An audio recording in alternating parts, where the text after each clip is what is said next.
भी जीव ने कर लिया हो, देखो आ रही शायद वही बात, और नरक आयु के उपरांत भी उसने देवशास गुरु की भक्ति की है मित्र, वहां पहुंच करके भी जीव पुनः सम्यक को प्राप्त कर सकता है, क्योंकि पूर्व काल की मेहनत व्यर्थ नहीं जाती। आज जो मेहनत चल रही है, आज जिस समय दर्शन की प्राप्ति हो रही है, हो चुकी है, उसको और प्रगाढ़ कर रहे हो, उसको कर लो, जितना गाढ़ा करना है कर लो। आगे की पर्याय में यही संस्कार, यही सम्यक दर्शन, यही वाणी आगे काम आएगी।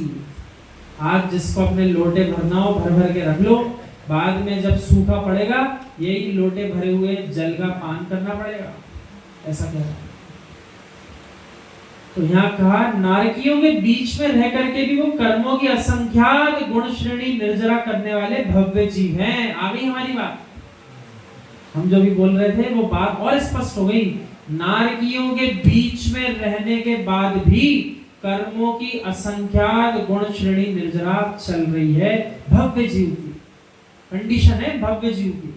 आप कहो सारे नारकी कर्म काट रहे हैं, वहां ऐसा नहीं हो रहा, कर्म बांध रहे हैं, और इतना तीव्र कर्म भी बांध लेते हैं, नरक की भूमि से निकले, क्रूर पशु बने, और फिर ऐसा पाप किया, फिर नरक पहुंच, ऐसा भी हो जाता है। अभी सागरों की आयु पूरी करके बाहर निकले थे और त्रियंश बने, वहां भी क्रूरता बनी रही, क्रूरता के साथ परिणाम के साथ वहां मरण हुआ, और फिर सागरों की आयु बांध के फिर नरक चले गए। ऐसा भी क्रम बन जाता है। लेकिन भव्य जीव जो है असंख्यात गुण श्रेणी कर्मों की निर्जरा करता है। तो नरक में भी चल रही है, नरक जाने के बारे में विचार मत करो, अभी भी तो असंख्यात गुण श्रेणी कर्मों की निर्जरा चल रही है कि नहीं चल रही? अब भी चल रही है। तो जब अभी सुंदर काल में सुस्वर सुशरीर के साथ चल सकती है, तो फिर ऐसे स्थान पर जाकर असंख्यात गुण श्रेणी की अपेक्षा क्यों करें? वहां जाने का काम ही नहीं बने, और यहाँ जो समय मिला है उसका भरपूर सदुपयोग कर लें, तो यही असंख्यात गुण श्रेणी कर्मों की निर्जरा हो सकती है। ऐसा कह रहा है। नारकियों के बीच में जहाँ 24 घंटे अहर्निश मारो काटो शब्द सुनाई पड़ते हैं, उस स्थल पर भी तत्वज्ञानी जीव नारकी शरीर के टुकड़े टुकड़े निहारते हुए भी सम्यक के टुकड़े नहीं होने देता है। कितनी बड़ी बात है। जहाँ दिन रात का भेद नहीं, मात्र एक ही काम चलता हो, मारो काटो, और कोई काम ही नहीं। ऐसे स्थान पर शरीरों के टुकड़े दिखने के बाद भी अपने सम्यक दर्शन के टुकड़े नहीं होने देता है भव्य जीव। लेकिन यदि इसी पर्याय में अभी थोड़ा सा भी दुख दर्द जाए तो जीव के सम्यक के टुकड़े टुकड़े हो जाते हैं कि नहीं होते? कर्म बंद की अपेक्षा से कर्म की निर्जरा अधिक है, इसलिए यहाँ पर बल किसको दिया? निर्जरा। आप ये नहीं कहोगे कि बिल्कुल कर्म नहीं बंध रहा, मार काट चलेगी, एक दूसरे के काटन पीड़ा दे रहे हैं तो दुख दर्द तो हो रहा दूसरे को, तो कर्म तो है, लेकिन असंख्यात गुण श्रेणी कर्म की निर्जरा भावों से चल रही है। ये मेरा काम नहीं है, मुझे ये नहीं करना, ये तो मेरे कर्मोदय के कारण मुझसे करवाया जा रहा है, ऐसा कर्म करवा रहा है मुझसे, मेरा उदय आ गया, मुझे ये काम करना नहीं था।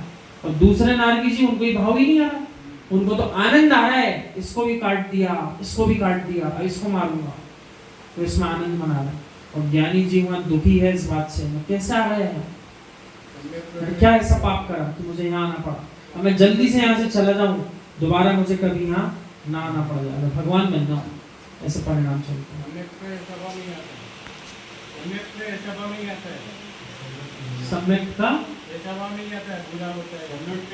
सम्यक में स्वभाव नहीं आएगी, मारूं काटूं यही करता रहूं, और दूसरे नारकी उसमें ज्ञानी अज्ञानी में भेद दिखता है। वो नरक में रह कर के भी उसके भाव इस तरह के होते नहीं, क्लिष्ट भाव नहीं होते उसके।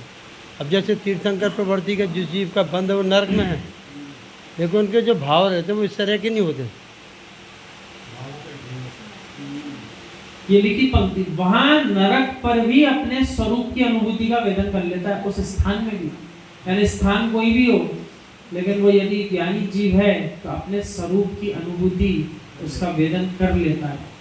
ज्ञानी जीव को स्थान महत्वपूर्ण नहीं है, दुकान में बैठ करके भी अपना वेदन कर सकता है, चिंतन कर सकता है, अपने सर्विस में भी कर सकता है, रोटी बनाते बनाते भोजन करते करते भी वेदन कर सकता है, उसका ज्ञान डूब जाए उतने समय फिर वापस आ जाए तो वेदन तो वो वहां भी कर सकता है।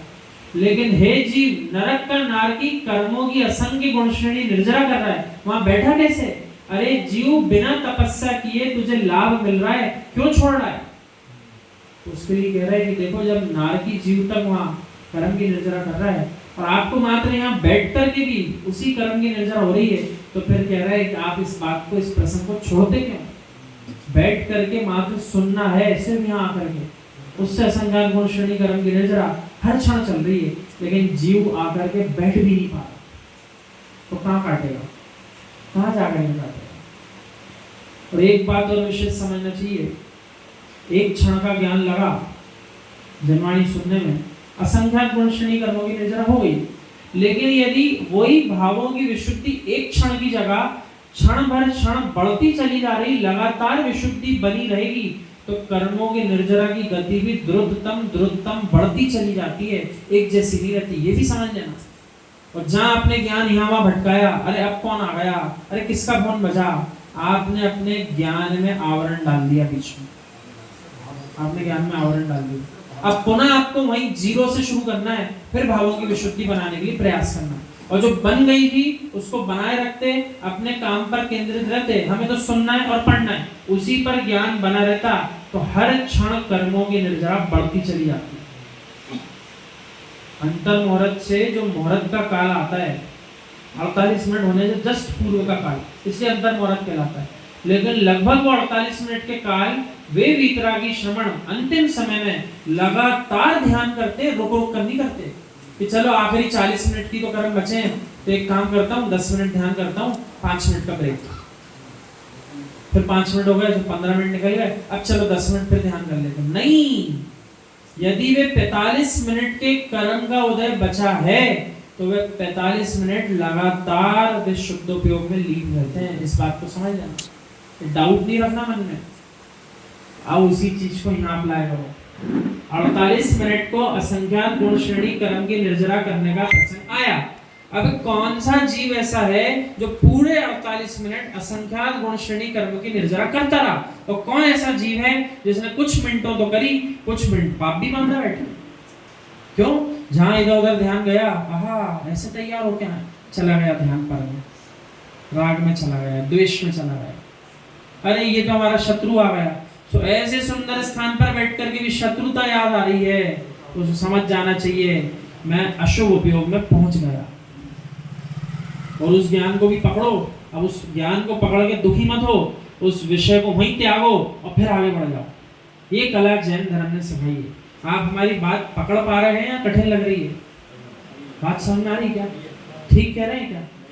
यानी जितने मिनट का काल मिला है, अब उतने मिनटों में आपके ऊपर है। आप में योग्यता थी, माना कि 1 करोड़ भवों के कर्म काट के जा सकते थे आज के 48 मिनट में, लेकिन आपने विराम देकर के आपने कहा नहीं 50 लाख भवों के कर्म काट लिए, बहुत है।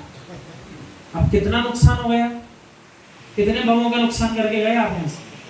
बैठे तो थे लेकिन निहार किसी और को रहे थे, सुन किसी और को रहे थे। उसके कारण आपने अपना नुकसान जो किया बहुत बड़ा घाटा लगा लिया।